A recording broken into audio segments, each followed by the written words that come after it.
0.749.01 do senhor em flagrante foi feita de forma legal e depois ser decidido, depois de sem prejuízo das demais providências que vão continuar no juízo natural, tá bem? Ok. O nome do senhor completo. George Washington de Oliveira Souza. Sua data de nascimento. 25 de março de 1968. Seu endereço. Doutora, Excelência, eu coloco o meu endereço, sempre o meu endereço de comercial, não porque eu não sei mesmo. Essa é a segunda casa que eu estou morando em Xinguara. E eu fico rodando, eu fico baseado em Xinguara. Eu fico Xinguara, Tucumã e São Félix, são todas próximas. Então, eu não estou. Eu tenho o CEP, que é o 68555330. Aí eu coloco. Tanto que lá, quando eu coloco no meu endereço, eu coloco posto, eu coloco no, rodovia PA 150, número 702, entre aspas, posto Cavalo de Aço. Tá, então é porque eu preciso de um endereço onde o senhor pode ser sério. Até quando? Terceiro grau completo. Tá, o senhor é formado em quê? Não, não sou formado não, senhora. Não cheguei a me informar não. Tá bem. E o senhor trabalha com o quê? Eu sou gerente de postos de gasolina, 4 postos no momento. E cuido de mais alguns só quando eles mandam eu ir fazer levantamentos. Tá, e o senhor recebe mais ou menos quanto por mês com esse trabalho? São postos de interior, doutora. Então, excelência, são postos de interior. Vai de 4, vai de 5, depende do trabalho que eu fico rodando nas estradas. E o senhor é casado? Sou casado, senhora. Tem filhos? Tenho 2 filhos, um de 23 anos, um de 23 anos e um de 33 anos, que é especial. Tá bem. O senhor, quando era menor, chegou a ser apreendido alguma vez? Nunca fui dentro de uma delegacia, senhora. Nunca, E pode. Tá bem. E maior, o senhor chegou a ser processado alguma vez? Nunca também. Nunca, nunca. Nunca. Faz ou já fez uso de alguma droga? Não, também não. Tá bem. Aí agora nós vamos falar agora a respeito de sua prisão, que é a segunda parte da audiência. Com relação à prisão, o senhor tem o direito constitucional de ficar calado, o senhor não é obrigado a responder, tá bem? Ok. A prisão do senhor foi efetuada por policiais civis ou militares? Civis. Houve algum abuso dos policiais no momento da prisão ou no trajeto até a delegacia? Não. E na delegacia? Na delegacia, a única coisa que eu relatei ao delegado e ele colocou no autos, sempre colocou 2 vezes que eu estava contra o nome Lula. Eleições de Lula. Eleições de Lula. Eu pedi para ele retirar, ele se chateou comigo. Nós estamos num ato, não é eleições de Lula, foram eleições que aconteceu no Brasil. Tá, E mas aí depois que, só um minutinho, depois que ele pediu para o senhor pediu para tirar e ele não tirou, aí ele houve alguma coisa, como foi? ele chegou a falar um pouco alto lá dentro, tinha um delegado federal lá junto, chegou a falar um pouco alto, não sei porquê, que ele estava falando até legal comigo. E ele colocou também o nome do presidente Bolsonaro, que eu também pedi para ele retirar, mas acredito que ele não retirou. Tá bem, então, muito obrigada. Doutor, alguma pergunta, doutor Arnaldo? Sem perguntas, Excelência. Doutora, Tem perguntas, Excelência? doutor, como o senhor se manifesta? Excelência, diante do relatado pelo Jorge aqui em audiência de custódia, o Ministério Público entende que a prisão em flagrante ocorreu de forma regular, observando os ditames legais. Por essa razão, requer a homologação do presente ato. Com relação à manutenção de sua segregação, o preso aqui em audiência, ele foi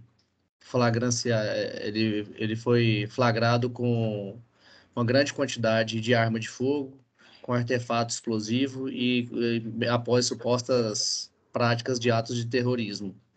Dessa forma, conforme ele próprio admitiu em delegacia, ele foi preso com mais de 1.000 munições, com 5 bananas de dinamite e teria gasto mais de R$ 160 mil em armas de fogo. Isso tudo, relatando a gravidade dos fatos, se observa diante do relatado por ele que ele teria trazido essas armas de fogo, essas munições, do Pará de caminhonete até o Distrito Federal, com a pretensão de provocar a intervenção das Forças Armadas e cogitando, inclusive, a explosão de bombas no aeroporto, que é um local de trânsito de milhares de pessoas, e também cogitou explodir bombas em subestação de energia, especificamente localizada em Taguatinga, demonstrando de forma inequívoca a necessidade de sua segregação.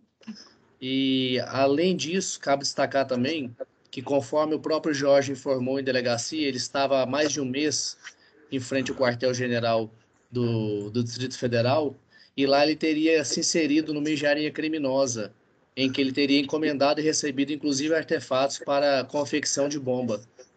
Diante disso, se mostra que uma trivialidade muito grande com que o preso lida com questões tão graves, radicais e lesivas. E isso demonstra que, de forma inequívoca, que a sociedade, não cabe à sociedade suportar o ônus de sua liberdade. Diante disso, o Ministério Público requer a intervenção do Judiciário para resguardar a ordem pública e impedir a continuidade no cometimento de crimes e pugna pela decretação de sua prisão preventiva. Muito obrigada, doutor. Doutora? Meritíssima juiz, em relação ao autuado George, a defesa vai se manifestar nos seguintes termos. Em leitura, excelência do APF, observa-se que existem obscuros de como realmente os fatos aconteceram, em relação aos fatos, em relação a tudo que foi apreendido, não se encontra mais na posse ele nem em nenhum local que não possa ser encontrado. Todos os bens foram apreendidos, conforme consta ali no APF. Então, nesse sentido, tem que o custodiado não oferece nenhum tipo de...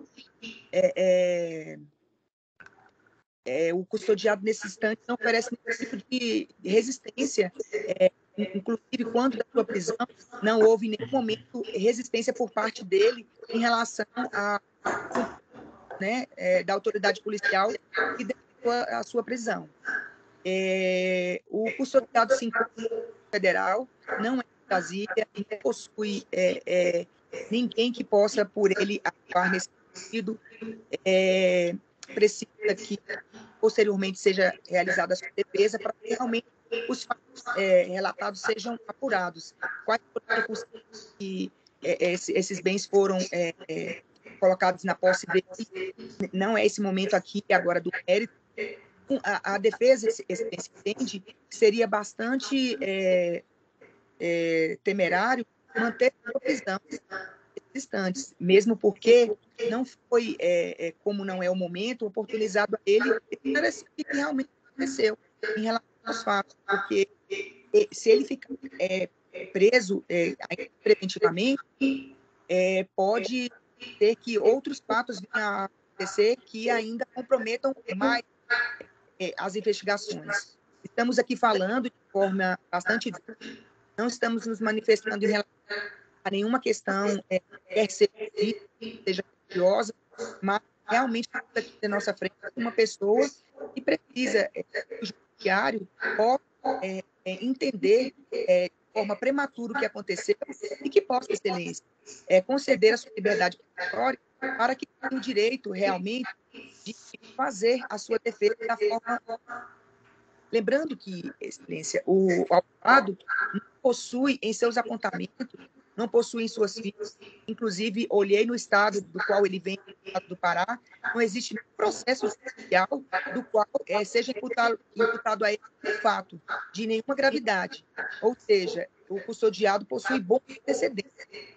Então, nesses instantes, a defesa pública, que lhe seja concedido a liberdade provisória para que ele possa realmente fazer a sua defesa, esclarecer os fatos e continuar a sua vida. É assim que se manifesta a defesa da sua liberdade provisória, sem o pagamento de fiança, mesmo porque, nesse momento, temos a notícia de que ele tenha realmente para que possa fazer o pagamento de qualquer valor.